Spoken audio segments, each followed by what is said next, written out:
के अस्पतालों में बेड के लिए मारामारी। प्रशासन की अपील पर आगे आई श्री गुरु ग्रंथ सेवा सोसाइटी। सेक्टर 23 बाल भवन में तैयार किया 50 बेड का अस्पताल। पेशेंट को खाने से लेकर मेडिसिन तक करवाई जाएंगी उपलब्ध। श्री गुरु ग्रंथ सेवा सोसाइटी की ओर से बनाया जा रहा है अस्पताल। चंडीगढ़ में कोरोना का संक्रमण बढ़ता जा रहा है और इसको लेकर चंडीगढ़ के सभी अस्पतालों में बेड फुल है। यहां तक कि पीजीआई जैसे बड़े संस्थान में भी कोविड पेशेंट को बेड लेने के लिए मारामारी चल रही है।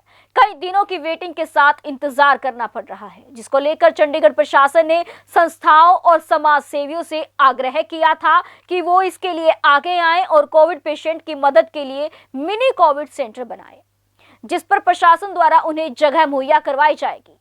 ऐसी मुश्किल घड़ी में अब श्री गुरु ग्रंथ सेवा सोसाइटी आगे आई है, जिन्होंने 50 बेड का कोविड सेंटर बनाया है। बता दें कि यह कोविड सेंटर सेक्टर 23 बाल भवन में बनाया गया है, जो सोमवार से पूर्णतः चालू हो जाएगा, जिसको लेकर सोसाइटी की ओर से सभी प्रबंध किए गए हैं और यहां पर एक साथ 50 कोविड के पेशेंट रह सकेंगे, जिसमें उनके खाने से लेकर दवाइयों तक की हर प्रकार की सुविधा का ख्याल रखा जाएगा। वहीं सोसाइटी के प्रमुख हरजीत सभरवाल ने बताया कि यहां पर कोविड पेशेंट को किसी भी तरह की दिक्कत का सामना नहीं आने दिया जाएगा। मेडिकल से लेकर डॉक्टरों की पूरी टीम भी यहां पर मौजूद रहेगी। इसके अलावा नोडल ऑफिसर यशपाल गर्ग ने भी श्री गुरु ग्रंथ सेवा सोसाइटी द्वारा किए जा रहे इस कार्य की सराहना की और कहा कि सोसाइटी की ओर से हमेशा मानवता की सेवा के लिए प्रयास किया जाता रहा है। अगर ऐसे ही सभी लोग मदद की और आगे आएंगे तो अस्पतालों पर भी बोझ नहीं पड़ेगा। जी हाँ सर, यहाँ पे प्राइवेट जो हॉस्पिटल हाई लंगर वाले खोलने जा रहे हैं, किस तरह के इंतजाम लगे आप यहाँ पे देखते हैं? देखिए, सभरवाल साहब मेरे पास आए थे और उन्होंने कहा था कि हम प्रशासन के साथ में मिलके काम करना चाहते हैं, जो भी मिनी कोविड सेंटर खोलने का है। पिछले साल जब वो फर्स्ट वेव आई थी तब भी इन्होंने बहुत काम किया था, घर घर में जाके खाना बांटना बहुत बड़ा काम किया था इन्होंने। तो हमने इनको ये दिया था, केवल जो शुरुआत थी वो ये थी कि यहाँ पे करीब 25-30 बेड लगेंगे और जो लोग होम आइसोलेशन में वो रहेंगे। लेकिन इन्होंने तो पूरा यहाँ पे ऑलमोस्ट हॉस्पिटल ही तैयार कर दिया, ऑक्सीजन का इन्होंने पाइपलाइन बिछा दी। इतना हमको उम्मीद नहीं थी ये करेंगे, तो बहुत बड़ी मदद की है हमारी प्रशासन की इन्होंने। तो हम तो बहुत धन्यवाद करते हैं कि ये शुरू होगा। सर, जिस तरह से आप 32 में जाके मरीजों का एंटरटेनमेंट करते हैं, मिलवाते हैं, परिवारजनों से बात कराते हैं, तो इन्होंने तो यहाँ एक ऐसा एंटरटेनमेंट टीवी ही लगा दिया कि जिससे वो एंजॉय भी करेंगे और फूड का भी बड़ा ख्याल रखा। ऑक्सीजन का इन्होंने बोला है, ऑक्सीजन का किस तरह से मेंटेन करके रखेंगे? नहीं, ऑक्सीजन का जो है यहाँ पे जो प्राइवेट वेंडर्स हैं, वो प्राइवेट हॉस्पिटल्स को जिस तरह से ऑक्सीजन जहाँ से सप्लाई करवा रहे हैं, वहीं के साथ इनको भी हम लिंक कर देंगे। तो जो ऑक्सीजन के सिलेंडर हैं उन्होंने खुद ने अरेंज किए हैं, ऑक्सीजन के सिलेंडर सारा कुछ इन्होंने अरेंज किया है। हम एक पैसा खर्च नहीं कर रहे, ना हम इनको कुछ मदद दे रहे हैं, हमने एक जगह दी है। बाकी का जो इनका ये भी कहना है कि जो ऑक्सीजन के सिलेंडर मिलेंगे आप उनको भरवा दीजिए, जो उसका खर्चा आएगा, पैसा आएगा, वो भी यही देंगे। तो जो अरेंजमेंट है वो हम जरूर करवा देंगे। इनका ये बहुत बड़ी इनकी वो है, धर्म का काम कर रहे हैं। मैं तो कहूँगा कि जितना हम सोच रहे हैं उससे आगे बढ़ के 2 कदम आगे बढ़ के काम। सर, इनका काम मैंने पिछले 3 साल से देखा है। मैंने छुप छुप के भी कई बार देखा है, कोई चालबाजी तो नहीं है कोई, लेकिन ऐसा मुझे कुछ नहीं लगा। मैंने मरीजों से भी बात की तो मरीजों ने भी कहा कि जी हमसे कोई पैसा नहीं लिया, हमें आने जाने का किराया भी इन्होंने दिया, खाने तक की सुविधा हमें दी गई। तो आप भी एक अच्छा काम कर रहे हैं, परिवार के लोगों से मिलवा रहे हैं, यहाँ भी ये काम करेंगे आप? नहीं, यहाँ तो मेरे ख्याल से ये बिल्कुल डेफिनेटली करेंगे। दूसरा, यहाँ जिस तरह से ये अरेंजमेंट कर रहे हैं, मेरे ख्याल से यहाँ पे मरीज हॉस्पिटल से ज़्यादा बेटर फील करेंगे, क्योंकि एक तो यहाँ पे एसिम्प्टोमेटिक पेशेंट्स आएंगे और दूसरा इन्होंने बहुत छोटी छोटी चीज़ों का ध्यान रखा है। जैसे हम होटल में रहने जाते हैं, वहाँ पे छोटा एक कंघा होता है, टूथब्रश होती है, वो ये दे रहे हैं। अलग से बेडशीट के किट बना दिए, तो यहाँ पे कोई आएगा उसको पेशेंट ये नहीं लगेगा हॉस्पिटल टाइप में आया है, उसको लगेगा मैं किसी होटल में आया हूँ। और आप 2 दिन के बाद आके देखिएगा यहाँ पे कितना अच्छा रहेगा। Thank you sir. सर, बाल भवन ਦੇ ਵਿੱਚ ਜਿਹੜਾ ਤੁਸੀਂ ਕੋਵਿਡ ਹਸਪੀਟਲ ਬਣਾਉਣ ਜਾ ਰਹੇ ਹੋ, ਇਹਦੇ ਬਾਰੇ ਥੋੜਾ ਜਿਵੇਂ ਆਪ ਸਾਰਿਆਂ ਨੂੰ ਪਤਾ ਹੈ ਕਿ ਕੋਵਿਡ ਨੇ ਇੱਕ ਬੜਾ ਹੀ ਭਿਆਨਕ ਰੂਪ ਧਾਰਨ ਕਰ ਲਿਆ ਔਰ ਇਹ ਸਿਸਟਮ ਬਣ ਗਿਆ ਕਿ ਸਾਡਾ administration health department totally collapse ਕਰ ਗਿਆ। ਅੱਜ ਤੁਹਾਡੇ ਕੋਲ ਲੱਖਾਂ ਕਰੋੜਾਂ ਰੁਪਏ ਨੇ, ਨਾ ਤੁਸੀਂ ਆਕਸੀਜਨ ਸਿਲੰਡਰ ਲੈ ਪਾ ਰਹੇ ਹੋ, ਨਾ ਆਕਸੀਜਨ ਲੈ ਪਾ ਰਹੇ ਹੋ, ਨਾ ਕਿਸੇ ਹਸਪੀਟਲ ਵਿੱਚ ਬੈੱਡ ਹੈ, ਨਾ ਕਿਸੇ ਹਸਪੀਟਲ ਵਿੱਚ ਵੈਂਟੀਲੇਟਰ ਹੈ।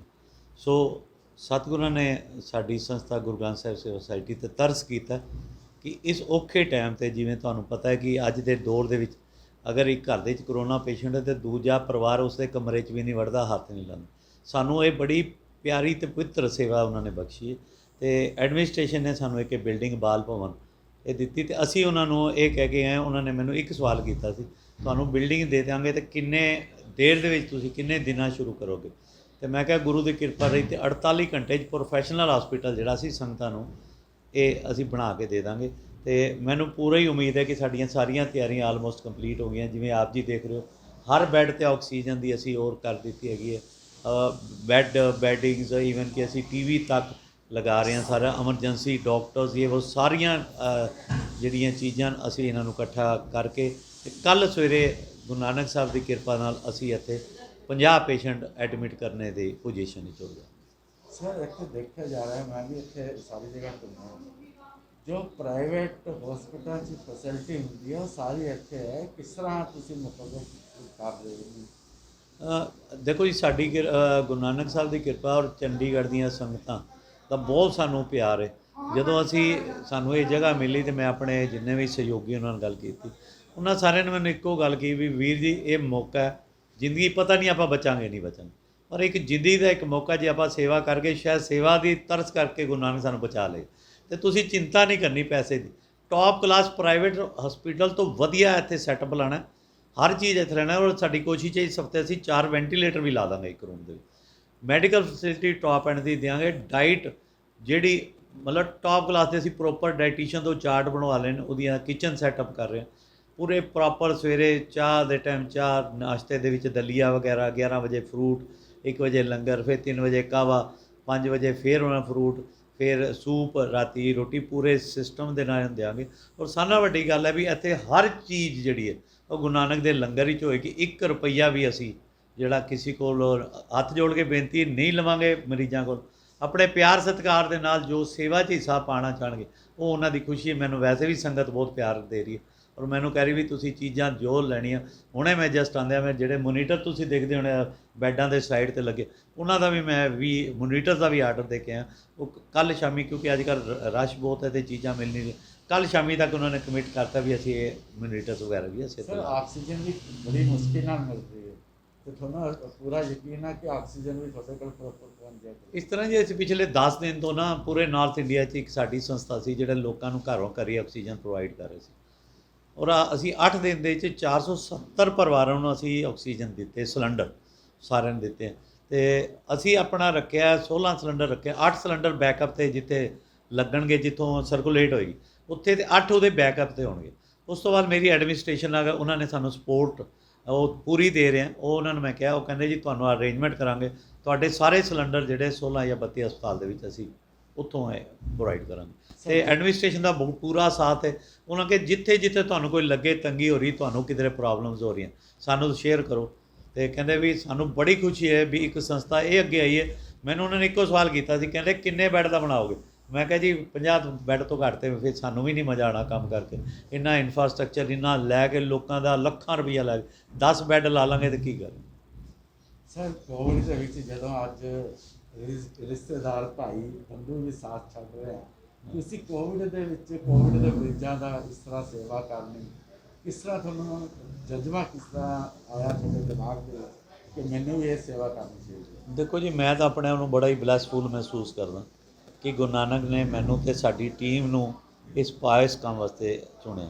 ਤੁਸੀਂ ਇਹ ਦੇਖੋਗੇ ਜਿੱਥੇ ਲੋਕ ਆਉਂਦੇ ਨੇ, ਕੱਲ੍ਹ ਸ਼ਾਮ ਤੋਂ ਸਾਡੇ 20 ਵਲੰਟਰੀਜ਼ ਜਿਹੜੇ ਲੱਗੇ ਨੇ, ਅਸੀਂ ਪੂਰਾ ਬੇਸਿਕ ਸੈਟਅਪ ਕਰ ਰਹੇ ਹਾਂ। ਬਾਹਰ ਤੁਸੀਂ ਦੇਖਣਾ ਜਨਰੇਟਰ ਅਸੀਂ ਆਪਣਾ ਲਾਇਆ, ਵਾਇਰਿੰਗ ਕਰ ਰਹੇ ਹਾਂ, ਈਵਨ ਕਿ TV ਕੇਬਲ, ਕਿਉਂਕਿ 24 ਘੰਟੇ ਬੰਦਿਆਂ ਨੇ ਕਮਰਿਆਂ 'ਚ ਰਹਿਣਾ ਅਤੇ ਉਹ ਕੀ ਕਰਨਗੇ ਸਾਰੇ ਦਿਨ। ਅਸੀਂ TV ਕੇਬਲ ਦੇ ਕਨੈਕਸ਼ਨ ਸਾਡੇ ਲੱਗ ਰਹੇ ਆ ਅਤੇ ਸਾਰੇ ਮੈਡੀਕਲ ਦੀ ਪ੍ਰੋਪਰ ਟੀਮਸ ਆ ਰਹੀਆਂ, ਪ੍ਰੋਪਰ 4 ਨਰਸਾਂ ਐਟ ਏ ਟਾਈਮ, ਉਹਨਾਂ ਦੀ ਸ਼ਿਫਟਾਂ ਹੋਣਗੀਆਂ 6 ਅਤੇ 12 ਘੰਟੇ ਦੀਆਂ, 4 ਨਰਸਾਂ ਅਤੇ 1 ਡਾਕਟਰ ਅੰਦਰ ਰਹੇਗਾ।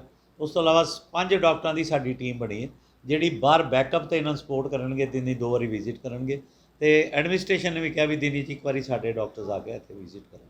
ਅਸੀਂ ਪੂਰੀ ਕੋਸ਼ਿਸ਼ ਕਰਾਂਗੇ ਵੱਧ ਤੋਂ ਵੱਧ ਸੰਗਤ ਦੀ, ਔਰ ਮੈਨੂੰ ਇਹ ਪੂਰਾ ਮਾਣ ਸਤਿਕਾਰ ਹੈ ਗੁਰੂ ਨਾਨਕ ਦੀ ਸੇਵਾ ਦੀ, ਜਿਹੜਾ ਇਸ ਘਰ 'ਚ ਆਏਗਾ ਉਹ ਨਿਰੋਗ ਹੋ ਕੇ ਜਾਏਗਾ, ਉਹਨੂੰ ਕੁਝ ਨਹੀਂ ਹੋਵੇਗਾ। ਸਰ ਸਾਡੀ ਤਰਫੋਂ ਵੀ परमात्मा ਤੁਹਾਨੂੰ ਕਾਮਯਾਬੀ ਦੇ ਔਰ ਕਾਮਯਾਬੀ ਬਖਸ਼ੇ, ਚੜ੍ਹਦੀ ਕਲਾ 'ਚ ਤੁਹਾਨੂੰ ਰੱਖੇ। ਤੇ ਮੈਂ ਇੱਕ ਸਾਰੀ ਜਿੰਨੀਆਂ ਸੰਗਤਾਂ ਇਹ ਟੀਵੀ ਤੇ ਸੁਣਨਗੇ ਸਾਰਿਆਂ ਨੂੰ ਬੇਨਤੀ ਕਰਾਂਗਾ ਵੀ ਸਾਡੇ ਵਾਸਤੇ ਨੇ ਇੱਕ ਅਰਦਾਸ ਜ਼ਰੂਰ ਕਰਿਆ ਜੇ ਕਿ ਬੜੀ ਔਖੀ ਸੇਵਾ।